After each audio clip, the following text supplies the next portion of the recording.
നിങ്ങളുടെ favourite shows ഇനി ഒരിക്കലും മിസ്സാവില്ല. ഇപ്പോൾ C5 കാണും നിങ്ങളുടെ ഫേവറേറ്റ് ഷോസ് തികച്ചും സൗജന്യമായി. ഉദ്ദേശം ഒരു 10-15 കിലോ വരും. 10-15 കിലോ വരുമല്ലേ? അത് ഞാൻ എടുക്കാം. പക്ഷേ എന്റെ ടേംസ് നിങ്ങൾ അംഗീകരിക്കണം. എന്റെ മുമ്പിൽ വരും. എന്താ നിനക്ക് വിശ്വാസമായില്ലേ? സ്വാമി കൊഞ്ചം വായ മൂടറ തിരുട്ടു പയലേ. ഓം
ആരും ഭയപ്പെടണ്ട.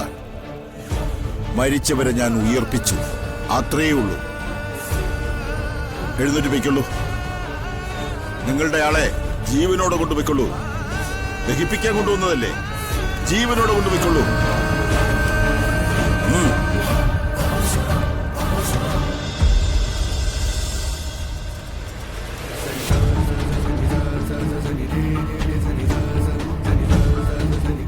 സ്വാമി ഇതപ്പിടി. നിനക്കിതും വിശ്വാസമായില്ലേ? കത്തിക്കാൻ കൊണ്ടുവന്നവനെ ഞാൻ തിരിച്ചയച്ചതിന്റെ അത്ഭുതം ഞാൻ നിനക്ക് പറഞ്ഞു തരാം. മരിച്ചയാളല്ല ആ മരപ്പാവ കണക്കെ നടന്നുപോയത്. ആ ശരീരത്തിൽ മറ്റൊരാത്മാവിനെയാ ഞാൻ പ്രവേശിപ്പിച്ചത്. ആ ആത്മാവ് കപാലഗുരുക്കളുടെ മറ്റൊരാജ്ഞാനുവർത്തിയ പരകായ പ്രവേശം. ഞാൻ ചെയ്യേണ്ടത് പലതും ഇനി അവൻ ചെയ്യും. ഇപ്പൊ നിനക്ക് വിശ്വാസമായോ? അവൻ ആ ഉടവാളുമായി ഇവിടെ എത്തിക്കും അവനെ ഞാൻ. അല്ല സ്വാമി, നമുക്കിതിനെ ഉടവാള്. മരക്കഴുതേ, വാളെനിക്ക് വിഴുങ്ങാൻ. എടാ കോവർ കഴുതേ, രക്തം കുറെ കണ്ട വാളാണത്. കോടാനുകോടി വിലയുള്ള വാള്. മൈസൂരിലെ ടിപ്പു സുൽത്താൻ നോട്ടമിട്ട വാളാണത്. പക്ഷേ വകയിരം തിരുനാളിന്റെ പടക്കുറുപ്പന്മാരായിരുന്ന ചെമ്പകമംഗലത്തെ കാരണവന്മാർ ആ വാള് സൂക്ഷിച്ചു. ആയിരക്കണക്കിന് പേരുടെ ചോരയിൽ മുങ്ങിയ ആ ഉടവാൾ ഒന്ന് തൊടാൻ ടിപ്പുവിന് പോലും പറ്റിയില്ല. 1000 പ്രേതാത്മാക്കളുടെ ശക്തിയുണ്ട് ആ വാളിന്. ആ വാളിൽ നിന്ന് ഞാൻ അവരെ പുനരുജ്ജീവിപ്പിക്കും.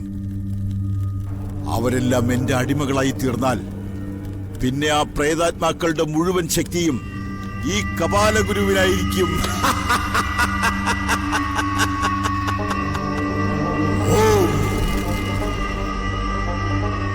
അതെ, ഇത് വളരെ രഹസ്യമായിരിക്കണം. അതാ ഞാൻ നിങ്ങളെ തന്നെ നേരിട്ട് വിളിച്ചത്. അതൊന്നും ഇരു ചെവി അറിയില്ല. അറിഞ്ഞാൽ അതിന്റെ കുഴപ്പം എനിക്കും കൂടെ അല്ലേ? അതിരിക്കട്ടെ, വിൽക്കാനുള്ളത് എന്താ? വെള്ളിമൂങ്ങയോ അതോ ഗജമുത്തോ? ഇതൊന്നുമല്ല, അതൊരു സ്വർണ്ണമാണ്. അതെ, ഇത് മരതകം. കൂടാതെ മറ്റ് നവരത്നങ്ങളും ഉണ്ട്. എന്ത് തൂക്കം വരും? ഉദ്ദേശം ഒരു 10-15 കിലോ വരും. 10-15 കിലോ വരുമല്ലേ? അത് ഞാൻ എടുക്കാം.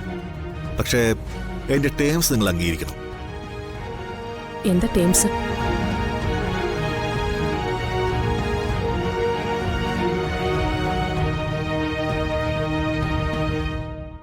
അതെ, ഈ പറഞ്ഞ കാര്യങ്ങളൊന്നും സാധ്യമല്ല. ഹലോ, ശ്ശേ.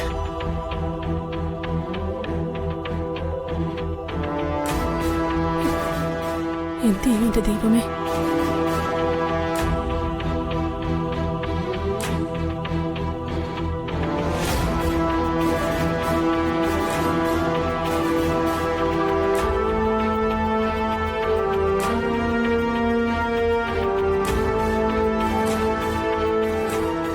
എന്താ രാജലക്ഷ്മി എല്ലാരെയും വിളിപ്പിച്ചിരിക്കുന്നത്? എന്താണ് ഈ മീറ്റിംഗിന്റെ അജണ്ട? എല്ലാവരും വരട്ടെ, പറയാം.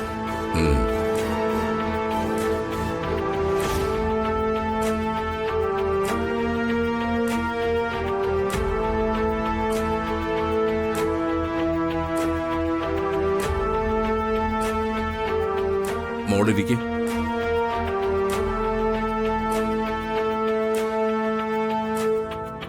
സാവിത്രി വരുന്നില്ലേ? സാവിത്രിച്ചിക്ക് ഭയങ്കര തലവേദനയാണെന്ന്. കാര്യം എന്താണെന്ന് പിന്നെ അറിയിച്ചാ മതിയെന്ന് പറഞ്ഞു. കണ്ടില്ലേ ധിക്കാരം? പിന്നെ എങ്ങനെയാ ഈ കുടുംബ ഗതി പിടിക്കാൻ?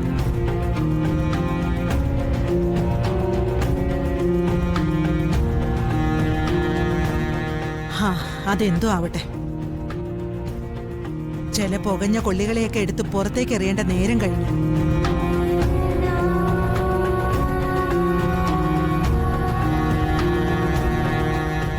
മുള്ളും മുനയും വെച്ച് സംസാരിക്കാതെ എല്ലാരെയും വിളിച്ചു കൂട്ടിയതിന്റെ കാര്യം പറയ രാജലക്ഷ്മി. ഈ കുടുംബത്തില് പൊതുവായി ചെയ്യേണ്ട ചില കാര്യങ്ങളെക്കുറിച്ച് പറയാനാ ഞാൻ എല്ലാവരെയും വിളിപ്പിച്ചത്. എന്താ അമ്മയത്? അമ്മ പറയും.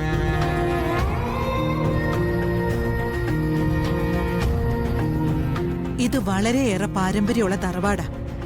ഇതിനകത്ത് ചില അനുഷ്ഠാനങ്ങളും ആചാരങ്ങളും ഉണ്ട്.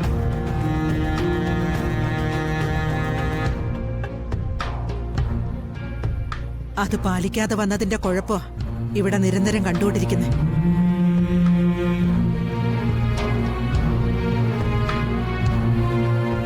എന്തൊക്കെയാ ചെയ്യേണ്ടെന്ന് അമ്മ വിശദമായിട്ടൊന്ന് പറഞ്ഞാ കൊള്ളായിരുന്നു.